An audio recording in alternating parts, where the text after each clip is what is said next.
Trustee Ashley, Present. Trustee Carpenter, Trustee Corona, Present. Trustee Smith, Present. Trustee Silva, Here. Student Trustee Waluka, Present. Academic Senate John Torres, Present. Classified Senate Ronnie Armas. Present.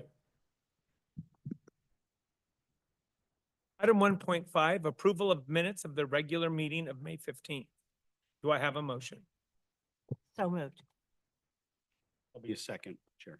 We have a motion and a second. Is there any discussion on these minutes? Hearing none, student trustee, please vote. Aye. You, trustees, please vote. Aye. Aye. Item 1.6, revision, adoption, ordering of the agenda. Do we have any revisions? Okay, it's hearing that there are none. We may, I will call for a motion to adopt the agenda as it's written. Make that motion. I'll second. Second, any discussion? Hearing none, student trustee, please vote. Aye. Trustees, please vote. Aye. Aye. Item 2.1, public comment guidelines. Public comments are limited to closed session items and then can be no more than 3 minutes per speaker. Do we have any public comments? Hearing none, we can move on then to closed session. Item 3.1, closed session notice. Pursuant to all applicable education codes, government codes, and recently enacted statutes, the Board of Trustees will meet in closed session to discuss and/or act in the following matters. 3.2, conference with labor negotiator, CSEA. 3.3, conference with labor negotiator, CTA. 3.4, conference with labor negotiator, CWA. 3.5, conference with legal counsel, potential litigation. And 3.6, public employee discipline dismissal release. 3.7, student discipline. With that, we will now convene to close session.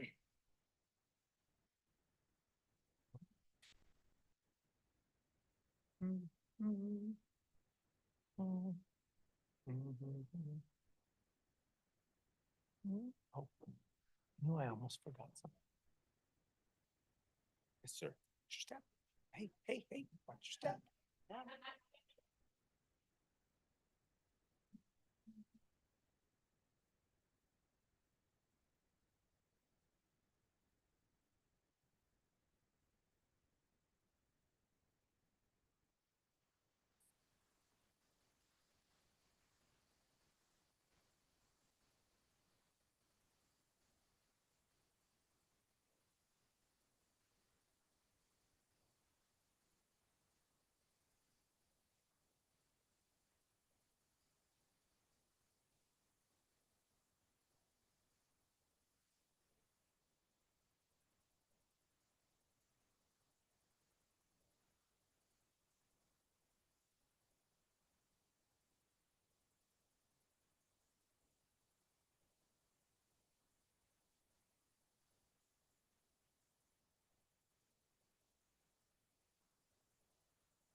personnel action of dismissal for the classified employee with personnel number 199856 as set forth in the notice of proposed disciplinary action. As such, employee with personnel number 199856 shall be terminated effective June 12th, 2025.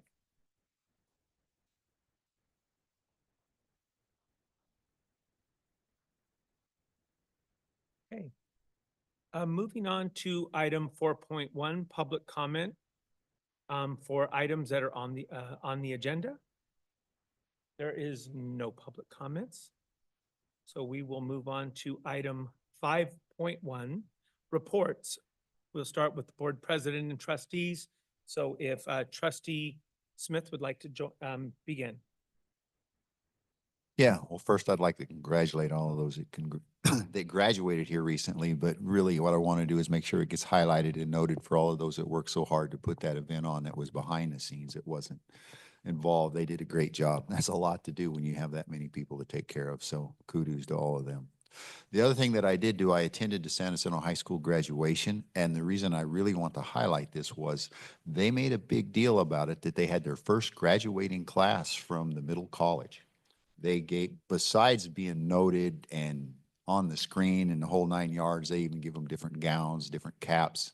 They made a big deal out of it. It was a pretty exciting thing. So they're making a huge thing about how successful that program is. That's it. Thank you. Trustee Corona. Hi. Yeah, the college, well, our graduation, the ceremonies went wonderful, perfect, flawless. It was so nice to see everybody with their smiles and their families. And I also attended, high school graduation. And I talked to the people in the area and the parents and the students and, some of the parents from Elsinore and Paris High and Liberty High School and Paloma, and everybody's saying the graduations were wonderful. And, as for, I had a question today that was given to me. What do you think about what's happening? And as a teacher, you have to be very careful with what you say. No matter what you say, you'll offend somebody. All I have to say right now, I have a lot to say, but I'm going to say that it's just unfortunate. That's it. Thank you. Trustee Corona. Trustee Silva. Well, thank you. Thank you, Chair Ashley.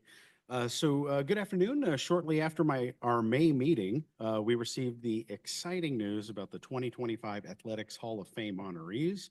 The dinner will take place on October 10th, and each of the 5 inductees has brought pride to the Eagles' name and family. They are all truly deserving of this prestigious recognition, and I will be attending the event, and I hope that my board colleagues will join me as well. Commencement was amazing. Thanks to our partners at Pechanga Resort Casino for another great event. And I want to thank Todd Hoover and Jackie Morrison for making it possible for me to participate in the 105th Annual Cherry Festival Parade on May 31st. A special thanks to Shane Miller for driving the Mobile Career Center during the event. The Cherry Festival Parade is a valuable outreach opportunity that puts the college directly in front of future students and strengthens our connection with the community. I want to take a moment to congratulate the CSEA members whose reclassification items are on tonight's agenda. Each of these 6 individuals has navigated a long and often complex process to reach this point. As a CSEA member who has gone through this process before at a different college, I recognize the persistence it takes resubmitting paperwork, waiting through extended timelines, and at times facing setbacks due to technicalities. We also understand that the uncertainty that can come with not knowing where things stand, or the hesitation to seek updates out of concern it might disrupt progress. Tonight represents a meaningful step forward, and your perseverance is truly commendable. And finally, I'd like to join my fellow board colleagues in warmly welcoming Claudia as our new student trustee. The student voice is not just valued, it is essential to the work we do. As a former student trustee, I understand how powerful it can be when students bring forward real lived experiences to help shape policy. We're excited to have you at the table and are especially looking forward to your candid, and let me emphasize, solution-oriented approach. It's easy to point out what's not working, but real leadership lies in helping to shape what comes next. and we believe that you're ready. So, before our next meeting is Father's Day, so I want to wish everyone who's a dad a happy Father's Day. And with that, I would like to wish everyone a happy and safe National Peanut Butter Cookie Day. That concludes my report. Thank you, trustee Silva. Trustee Carpenter. Good evening. My report will be short. I was honored to be in attendance for the pinning ceremony and the graduation. Congratulations to the graduates and the faculty that got them to the finish line. It was so warming of your heart to see the smiles on their faces and the accomplishment that they made. Claudia, welcome. Good to see you here at the table as well. And so now you're one step closer. Be careful. Watch out. And I'd like to also wish all the fathers and the mothers that are fathers and those that are fathers that are not blood fathers, happy Father's Day. Thank you, trustee Carpenter. I only have one item that I want to ask staff to help me out with. I'm very concerned about the illegal and immoral detention of migrants that might be here legally or illegally being not given due process. And I would like a report, not a report, but a meeting to find out how, under what circumstances will we disclose immigration status to federal officials. I know that we have very strong rules about this. I just want to be told what they are. And then I would like possibly then to, I think our board members might know, but I want a refresher. And if we have any areas where we need to strengthen that to where someone who, a stronger disciplinary action against an employee that doesn't look into it and accidentally or intentionally releases such information, like what would happen to them if they were to do it. And maybe we need to let these employees know like how dire how much trouble they would be in for doing that.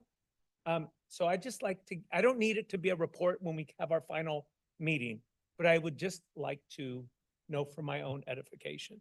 If anyone else is interested, we can form a subcommittee and report back to the rest of board.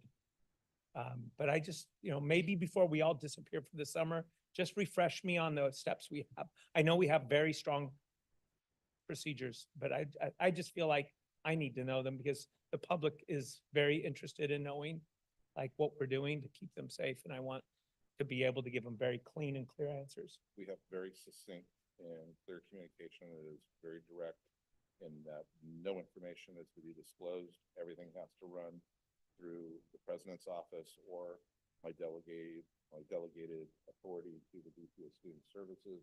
Anybody who shows up on campus must be directed to our offices to validate any warrant. And nothing with even different types of warrants do not compel us to cooperate. Okay, because what I've seen is authorities will come in acting like they are fully and legally entitled to the information. And it could be intimidating to a counselor that might be, in our intake and, doing summer school registrations. And so you understand, like, I just want to make sure then that that's our policy. Everyone knows it. And we can put it out to both you can share that, but also we can maybe reiterate it as well, given. So it's already, just so you all know, the home screen, the homepage of our website, that's the first thing that pops up and it leads you to our policy. So it's on the homes, that is our first pop-up and it slides through, and it links to our policies and some frequently asked questions that are on there. And we also have provided training to our frontline staff so that they are aware of the protocols that we are required to follow and also the reiteration of our board policy specific to immigration. Yeah, I might. Get you I all think that for me, information. I need that to be reinforced in my mind so that I can, right off the top of my head, answer questions that folks come up to me and say, what are you guys doing? Provide you with all that communication. Even if it was just not even a one pager, I think we could probably get it down in simple notes for us. That's about how long I think that information is. It's very Okay. direct. And again, there's different types of warrants and some compel us. It's Mhm. only a judicial that really carries the weight. Okay. what we have done so far in training staff, communicating out, providing red cards, printing flyers, all of that information that's been posted for many, many months. So like, just to interject, like, so what is the policy? What happens if, say, a student is being followed and to the parking lot and they're detained there? What's the policy for the school? Or if the student is getting out of the car and walking to their class, do we have a policy in place for that? Are they protected in any way, or do we just, is that just out of our jurisdiction?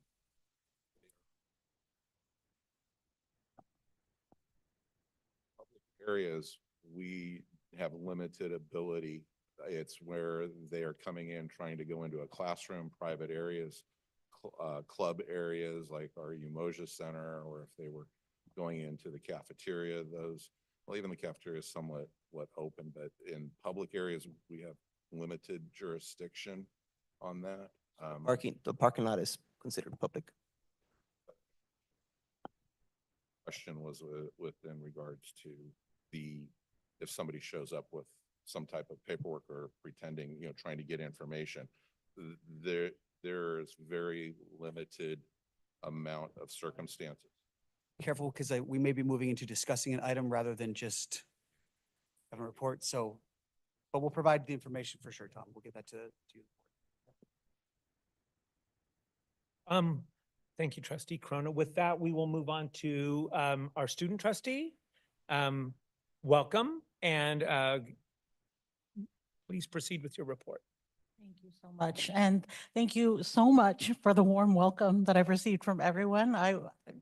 Honestly, I was a little bit nervous coming in, even though it's only a few seats away from my previous seat. This seems a lot more intimidating.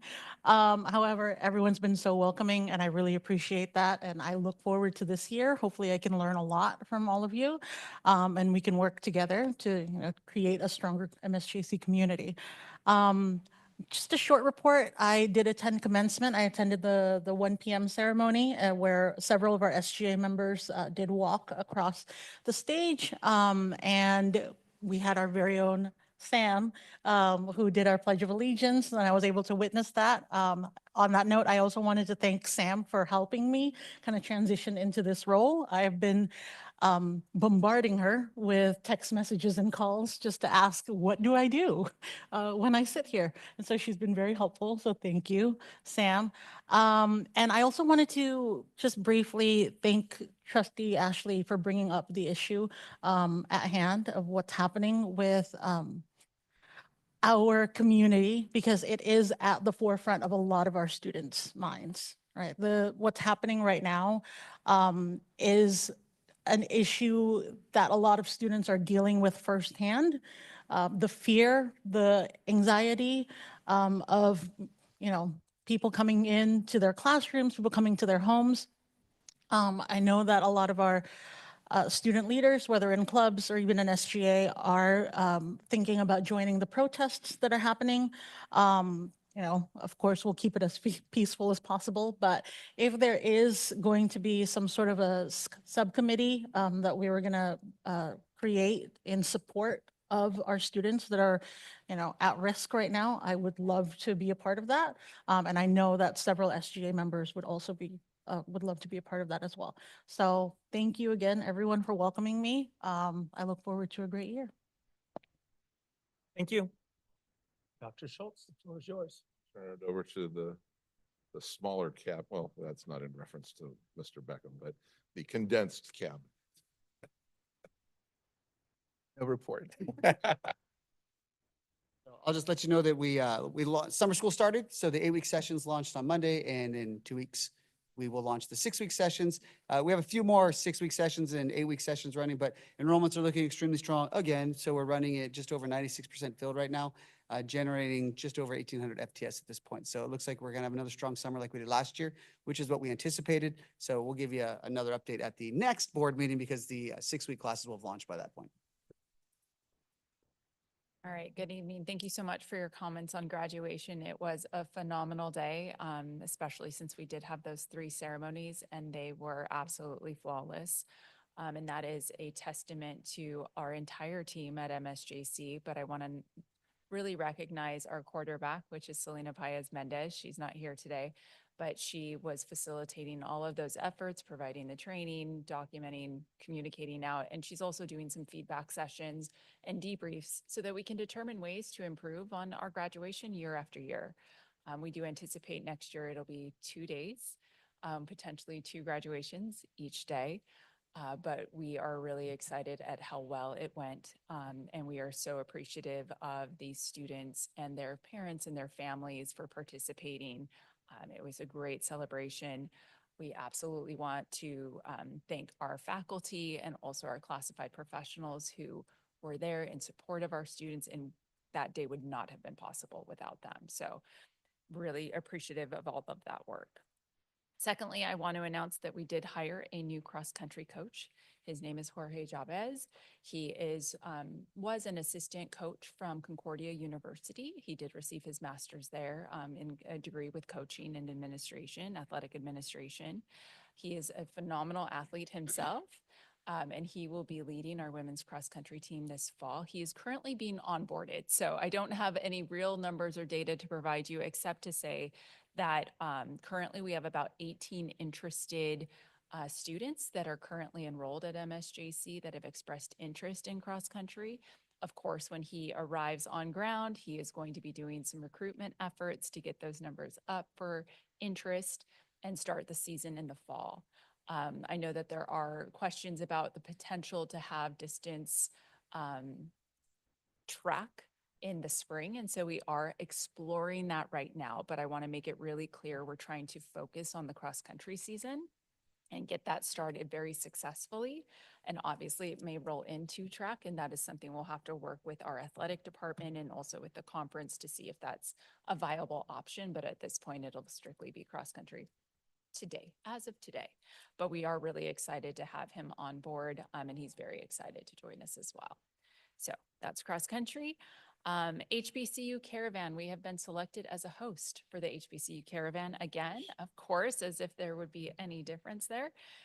We will be having that in the fall. We will get you the date and the information. But what's exciting about this caravan this year is that we are partnering with our Emoja regional office, which has 9 different Emoja programs scattered throughout our region that will be bussed in and participating in our HBCU caravan. So not only hosting for MSJC students and our community, but also to have externals come in. It'll be really fantastic to be able to partner with them.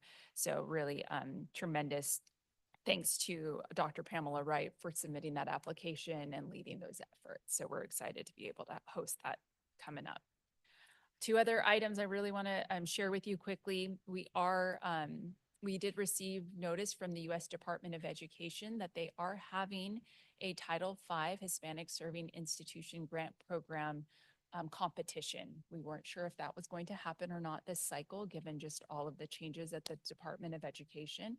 And so we have put together a team to develop a proposal, and we will be submitting in early July and hopefully hearing back from the Department of Ed in early fall, whether we'll be successful or not. So we'll get you more information as we get moving through that process, but any opportunities we have to support our students and expand services is something we'll absolutely pursue regardless of perhaps uncertainties at the Department of Ed. And then lastly, I invite you to attend 3 different open houses that we are going to be hosting this summer to share with the community and welcome them to our MSJC campuses for the fall term. And so this is open to anyone and everyone, but we will be having 3 of them, 1 at each campus. Temecula will be June 27th. They're all Friday evenings from 4 to 6 p.m. SJC will have it on July 18th. And then MBC will have it August 1st, again from 4 to 6. And they will be able to have college tours. We're going to have different departments available, financial aid, enrollment services, so that if they have any last minute questions before the term begins, they have another opportunity to get that information. Thank you so much.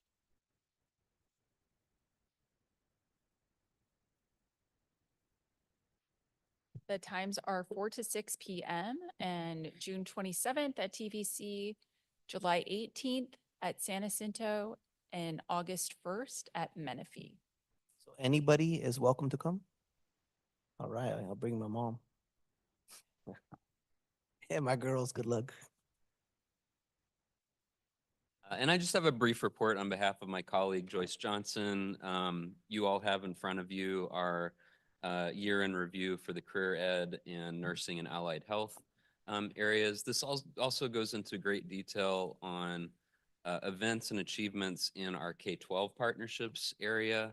Our contract and community ed gives a good report on that. So lots of great content in here. Hope you enjoy. They've accomplished a lot. Thank you.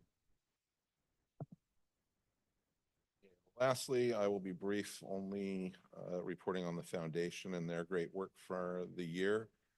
This spring, they awarded 111 scholarships for over $80,000. For the year, for this entire academic year, over 400 students were awarded a total of $265,770. And I am told that we will be bringing back the famous scholarship breakfast event, or maybe it's a luncheon. They haven't determined that yet, but it'll be an in-person event starting next year. There wasn't a formal event. Okay. That will be coming How long has it been that we haven't had a I formal? think since COVID. I mean, Well- we did it up until then, and then we're just coming back, and these numbers are quite significant.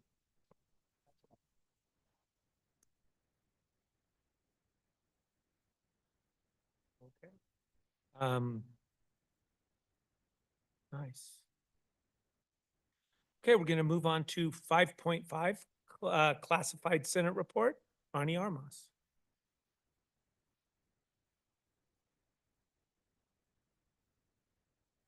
I do appreciate you bringing up the current situation, Trustee Ashley, and Student Trustee Claudia. Congratulations and thank you for already being a great leader.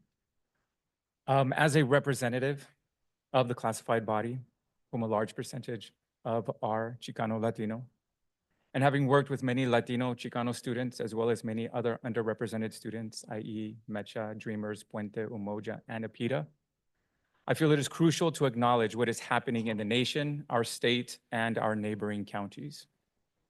Education is about hope. Education is about opportunity, and both of these are being attacked. In elementary, junior high, high school, and into college, we learn about police states, authoritarianism, fascism, and tyranny. We learn that these ego and power-driven governments were the antithesis of the great experiment of democracy, the antithesis of humanity's grand potential. And yet we now find ourselves living in an echo of a not-so-distant fascist past. Education is not just a job, it is a mission, it is a life with purpose. We are not here to check off boxes, we are here to promote the future growth of society, of our country, of the world. Thinking critically is not a selfish act. It is not something that sits in isolation. Thinking critically is about inspiration, it is about collaboration, it is about coming to a greater understanding together as a whole for the unified upliftment of everyone. Critical thinking is what has allowed us to make grand discoveries and to even innovate. Now, I don't know about you all, but my stomach has been in knots. I've been saturated with angst and insomnia, and I am a citizen.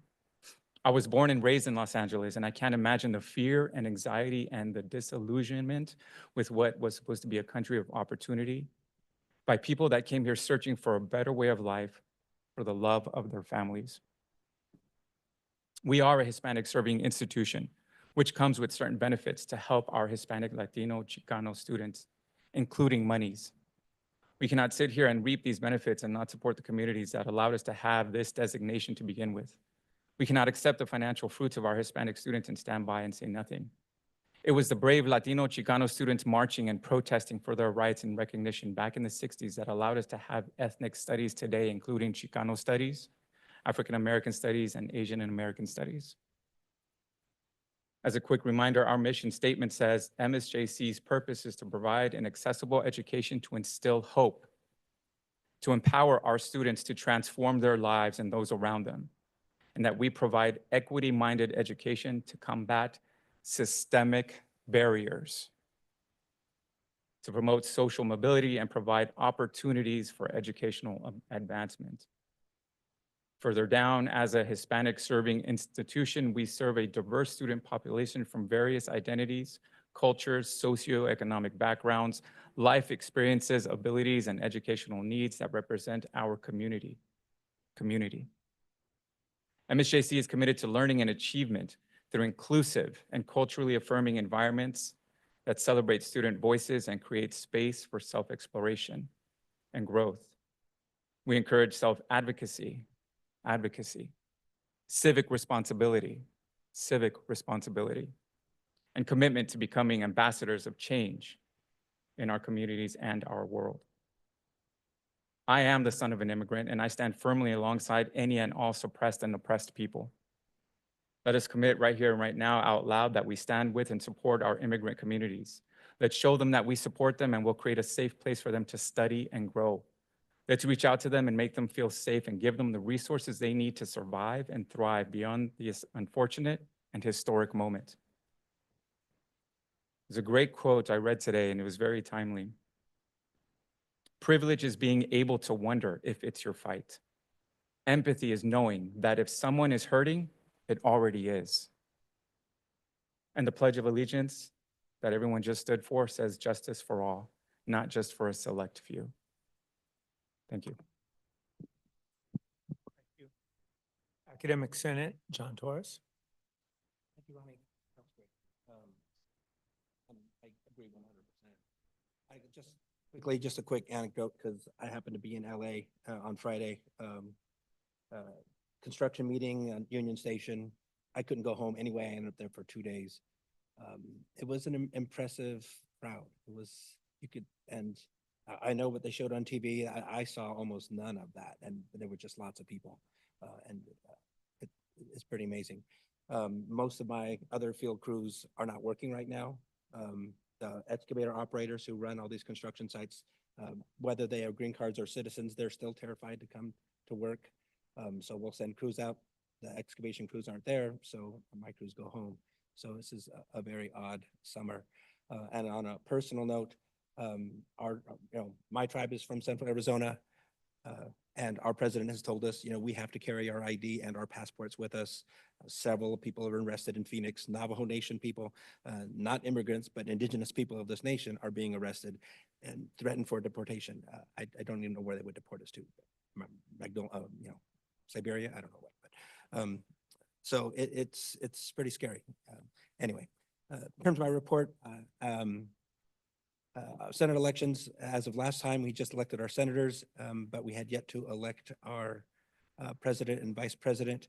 As a result of our new constitution, the president, executive senate president, and executive senate vice president are now elected by the entire faculty body, and that has been done. So after the next meeting in June, sitting in this seat will be Dr. Anjanette Oberg from psychology, who will be the executive senate president next year from the psychology department at MVC, and the executive vice president will be Professor Michael Arce from the sociology department at SJC. And also just another quick welcoming to Angelica Bakari, who's also one of our new senators. And that's all I really have. Thank you. Thank you very much. I'll just take a moment. I notice there's a few faces in the audience tonight that I don't recognize. I just want you to know, like in my 13 years, this is the first time we've ever been this political. We're not that kind of a board, and we're not that kind of a college that gets up in grandstands. We don't do that.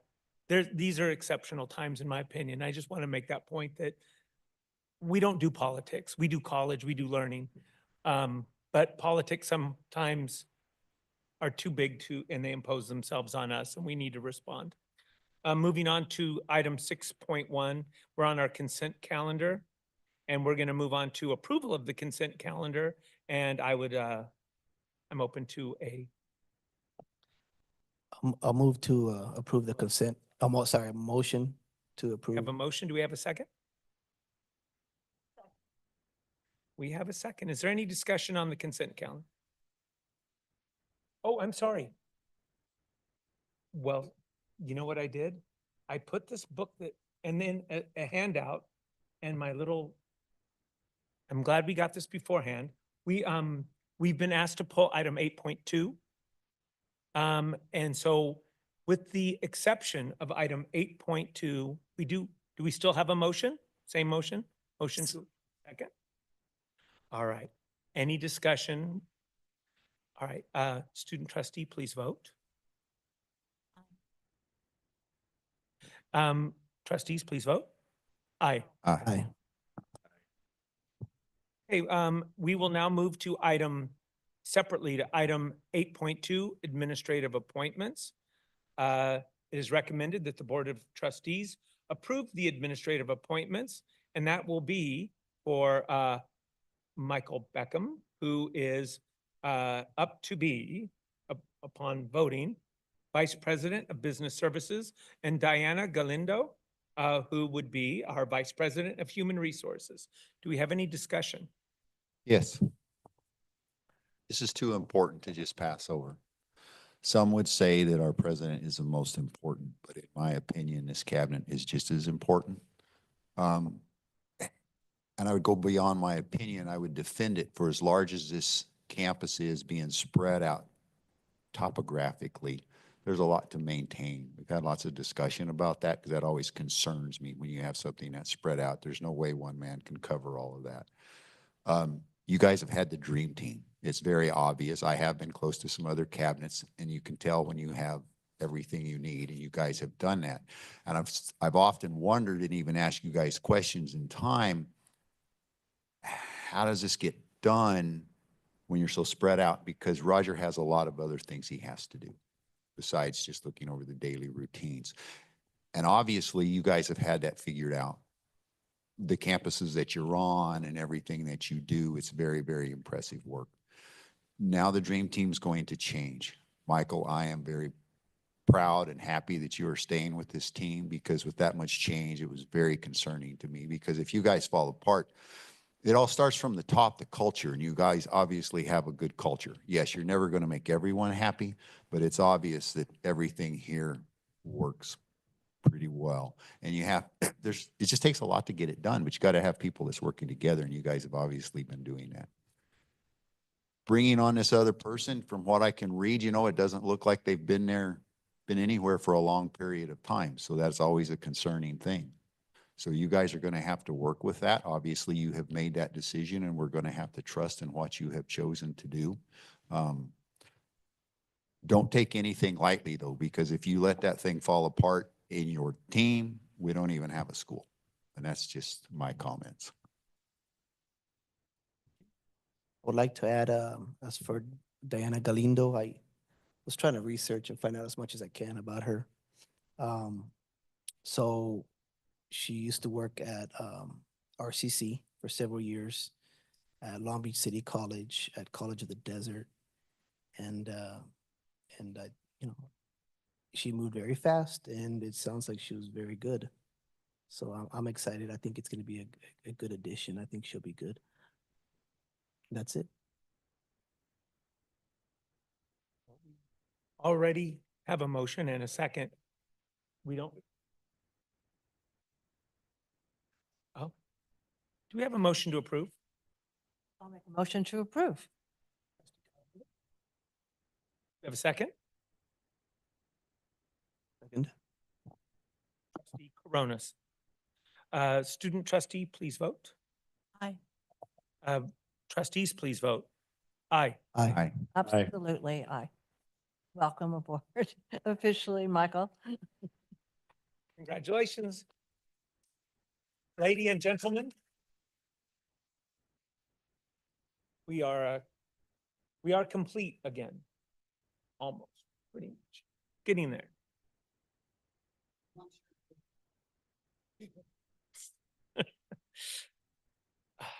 We're now moving on to item 10.1, student expulsion.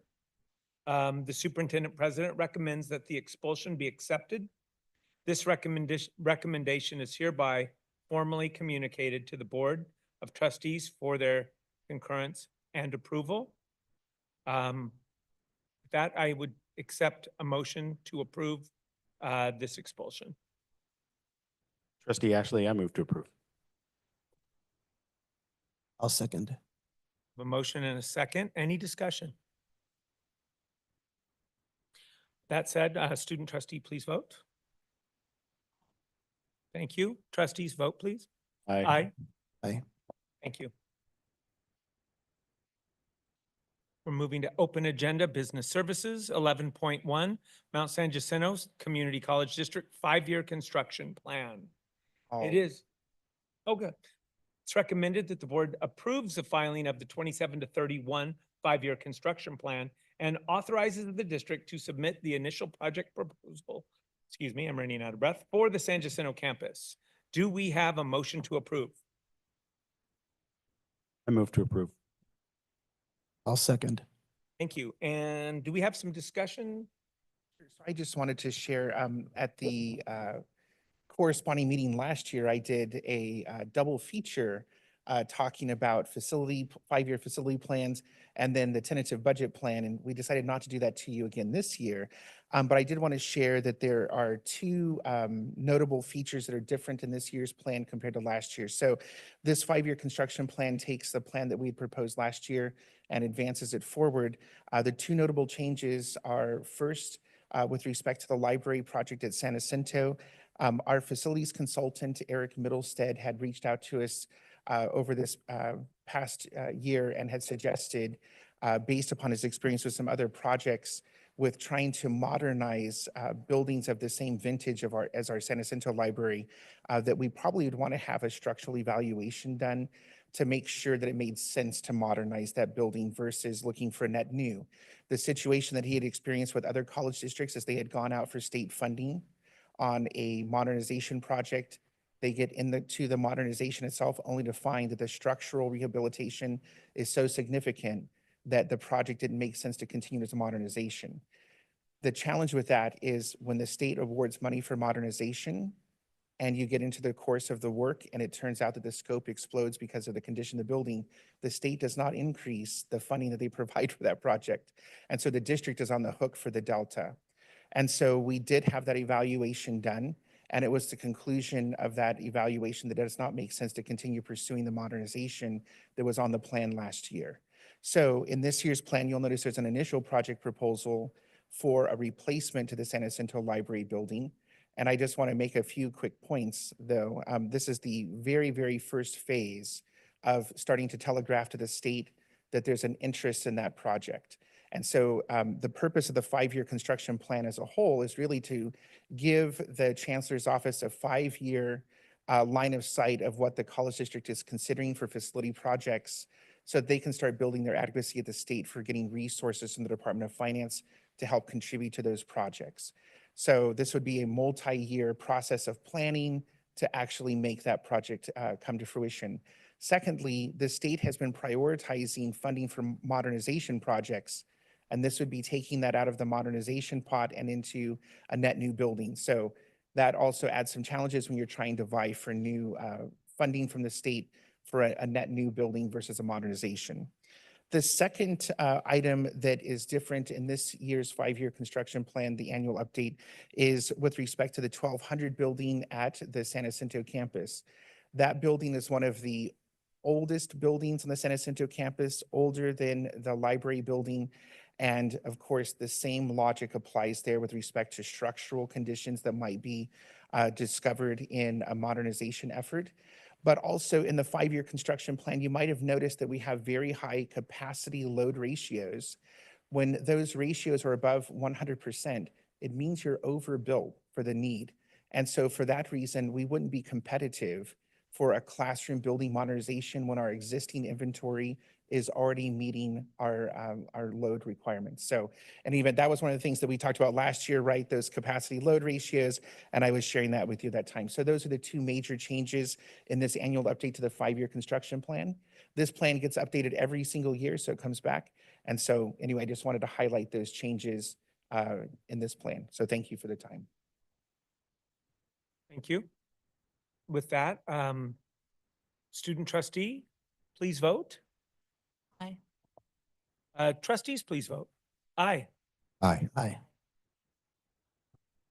11.2, adoption of the 25-26 tentative budget.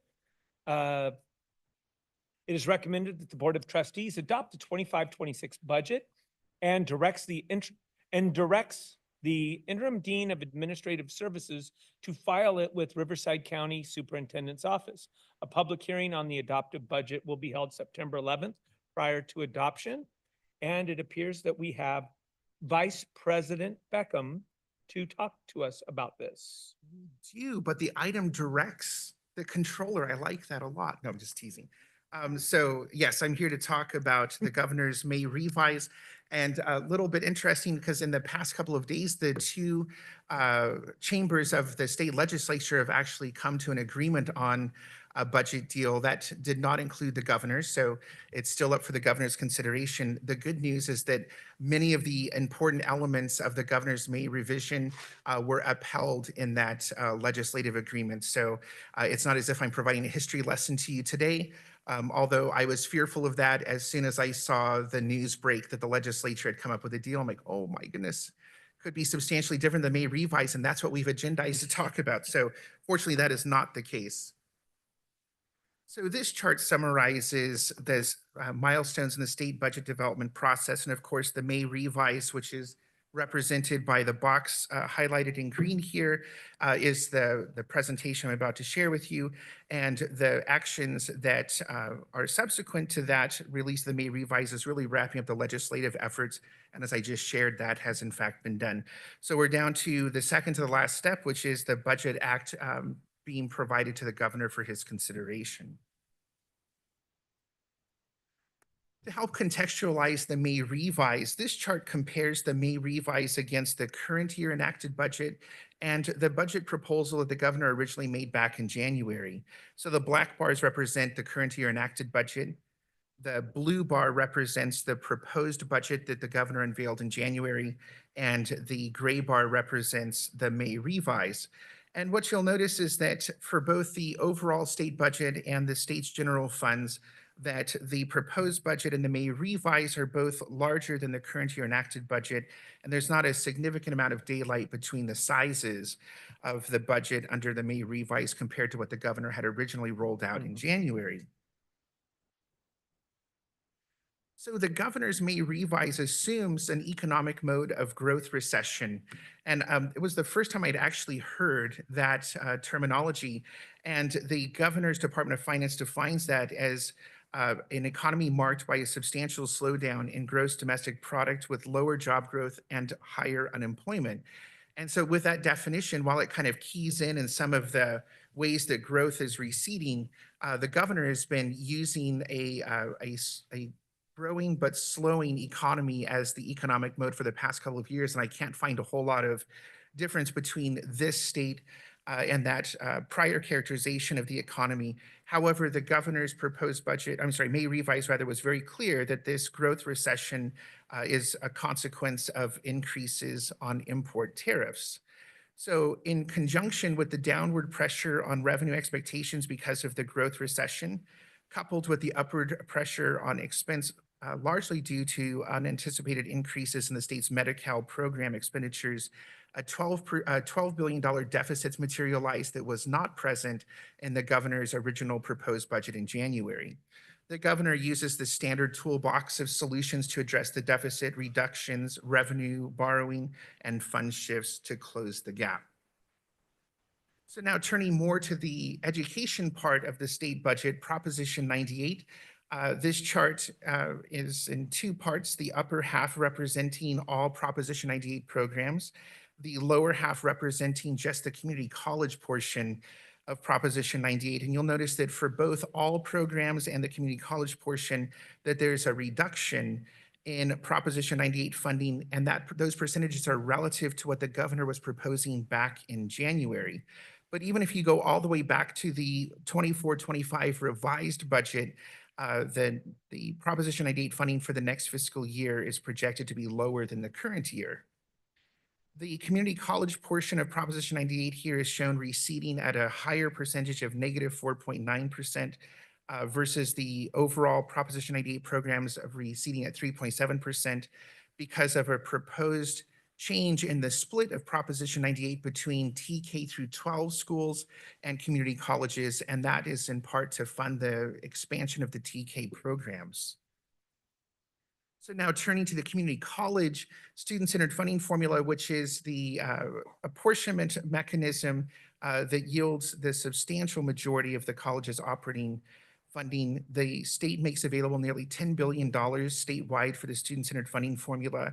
That includes a 2.3% cost of living adjustment, 2.35% growth, which is a significant increase over the 0.5% that the governor had proposed in January, and could be an important factor for us if it makes it into the final budget act, because we are currently serving 1,400 full-time equivalent students for which we're not receiving funding. So having growth money on the table could be a huge boon to us. Unfortunately, the SCIF budget is not without being touched with the fact that the state has to address a $12 billion budget deficit. There are deferrals of nearly $500 million in the governor's May revise, where those funds are being deferred from the budget year 25-26 to the following year. And there's also a withdrawal of $59 million from the Proposition 98 Rainy Day Fund to close the gap for the budget year. If the May revise were to have been adopted, that would completely exhaust the Proposition 98 Rainy Day Fund. Other ongoing statewide policy adjustments extend the cost of living adjustment to the handful of categorical programs listed. And then there's some small investments in Rising Scholar Network, credit for prior learning, and some adjustments to the Financial Aid Administration program.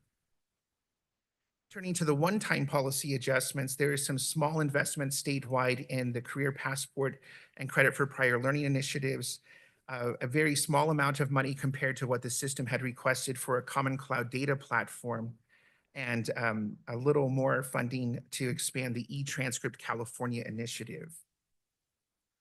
So now turning to the college's tentative budget, the purpose of the tentative budget is to provide spending authority over the summer while we are waiting for the state to finalize its budget. And then we bring back to this board in the fall an adopted budget plan that takes into account the final numbers from the State Budget Act. But at the tentative budget period, we're looking at an overall budget across all of the funds for which the district is obligated to budget a plan of nearly $425.73 million. This budget plan incorporates the 2.3% cost of living adjustment on apportionments. We continue using a 3% deficit factor applied to our general fund revenue to account for the potential of the Chancellor's Office applying a deficit factor, and recognize that $840,000 of this SCIF funding is one time as a consequence of utilizing Proposition 98 Rainy Day funds to close the gap on the SCIF for the budget year. On the expense side of the budget, we make provisions for step and column raises of our employees, increases employer contributions and health and welfare benefit cost. We budget our categorical programs at 95% of the current year levels until we have certification of the actual categorical grant amounts that will be received for the budget year. And we make funding available for secondary effects of our construction projects, trying to tie our existing campus landscape and buildings into an aesthetic harmony with those new buildings, HVAC controls and gym project, wayfinding, and energy projects. Turning to the budget allocation model, the sources of funding begin with the beginning balance. When we add to that the projected $136.9 million in revenue and account for our intra-fund transfer for the required Board of Trustee reserve to keep us at that 2-month revenue reserve requirement, and our instructional block grant, we arrive at $183.1 million in sources for our unrestricted general fund. Turning to the uses of the unrestricted general fund, we have an expenditure budget of roughly $136.2 million. When accounting for our interfund transfers and other outgo and contingencies and reserves, we balance our sources at $183.1 million. For the next few slides, I want to focus in on the expenditure budget, the $136.2 million. So looking at that expenditure budget broken out by division, you'll notice that the instructional services branch is bringing home nearly 70 million of those dollars, which makes sense. That's what we exist to do, provide instruction. Looking at the expenditure budget by location instead, much of the budget is devoted to district-wide sources, with the campuses receiving the resources following thereafter, roughly in order of the FTSs that are served at each of those sites. And finally, looking at that expenditure budget by category, you'll notice that the salaries and benefits of our employees occupy 86% of our expenditure budget, with the remaining 14% driving the rest of our Thank you for operations. putting that in there. There you go. You're welcome. I've asked about that so many times. You but put it have. right in there. There it is. Thank you. You're welcome. Absolutely. 86%. 86%, correct. And finally, just sharing with you the Board of Trustees Special Reserve Fund condition. You'll notice the increase for the tentative budget, a little bit over what we have for current year to account for a slight increase in revenues to keep us at that 2-month level. And that completes my presentation. Are there any questions? Yes, so just, VP Beckham, as I often say when we have these budgetary, and this question that we have, the board reserve, that's required by state law, correct? So it was a requirement of receiving the emergency conditions allowance during the COVID period. And so that is indeed the standard that we were required to adopt, and we reserve at that required level, correct?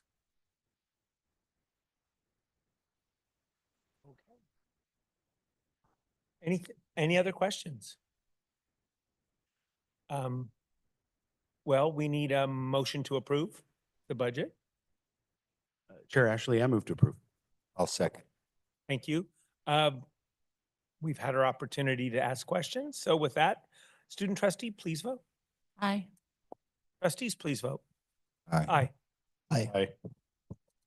Thank you, Vice President Beckham. That was excellent. Item 12.1, we're in the open agenda in this superintendent president category. We are in 12.1, resolution for classified school employees. In alignment with California State Bill 1552, Mount San Jacinto College acknowledges the essential role classified employees play in supporting student success. To that end, Dr. Roger Schultz, Superintendent President, presented a statement of support for Classified School Employees Week, affirming this acknowledgement. Resolution number 061225 is now being brought forward for board consideration and approval. Classified Schools Employee Week will be recognized each third week of May annually. So with that, I will accept a motion to approve. I'll make that motion to approve. Second. We have a motion and a second. Any discussion? Yes, Trustee Ashley, as a CSEA member, I'm proud to support this. As a CTA member, I'm proud to support this. Proud to support it. Any other comments I mean, or that- questions? Okay. Nice. That was pretty funny. Hearing none, student trustee, please vote. Aye. Trustees, please vote. Aye. And passes. 12.2, off-schedule board member conference attendance request. All right. It is recommended that the board review and approve this conference attendance request. It came in just a bit late for our agenda, but that was not the fault. Trustee Corona, he put in his request in time. Just things slipped through. It's a good conference. And with that, I will suggest I will ask for a motion to approve. I'll make I'm a sorry. motion to approve. I'll second. Right. Is there any comments? I just want to say thank you. This conference, it has over 7,000 elected officials, and it's going to be in another state. But when I go there, it's not there to go travel. It's go there to take care of business, to learn as much as I possibly can, to deal with to learn about some of the most important issues that are affecting our country. And it's nonpartisan. It's important to note that it's nonpartisan. So I hope to come back with more knowledge and more skills, and maybe I could share some of those ideas. And everybody here is welcome to go. Thank you. Thank you. I'll just, I have a comment. Oh, wait, do we have our motion? Yes, in a second. I have a comment. I'll recall that a few months ago, we all approved an approved conferences for all of us, but that didn't mean we're not allowed to go to other conferences. They just have to come before the board, specially on their own, and not just be placed in the like consent agenda. I did have another question. I don't know if you were finished, but um, according to the 2025 Board Member Conference and Training Schedule, so my understanding it's, you gotta state where you're gonna go within a month, or is it within like, how does it work? Because as of right now, the conference on this is on the 22nd of July. The rule is no less than 30 days. So Because right now it's more than 30 days from, okay, Still has. okay. All right, appreciate it. any other comments? I'm just curious, is this we've not done this before, or we're, wasn't it part of the package that we would have approved before? I've gone the last 2 years, and I did ask to attend on April 7th. And typically it's not on the agenda if you ask early. So I'm not familiar with the conference. What is it about? Leo, it's, I wrote it down, but it says, start off with NALEO 42nd Annual Conference. It says, get ready for the NALEO 42nd Annual Conference, the nation's largest and most prestigious gathering of elected and appointed officials with its Southern hospitality, rich culture and history in Atlanta, ready to receive us all. Specially tailored for elected and appointed officials, the NALEO Annual Conference is an exclusive professional development opportunity for the meaningful exchange of ideas and solutions to today's most pressing policy issues. The definition of NALEO stands for the National Association of Latino Elected and Appointed Officials. It is a nonpartisan member organization that serves as a leadership organization for Latino elected and appointed officials in the United States. It's been around for 42 years. Right, and I did see that, but it's not, is it college oriented? It's college oriented. It's city council, city managers, all walks of life in regards to city officials or college officials. You have board members from the high schools, from the colleges. You have elected officials at all levels.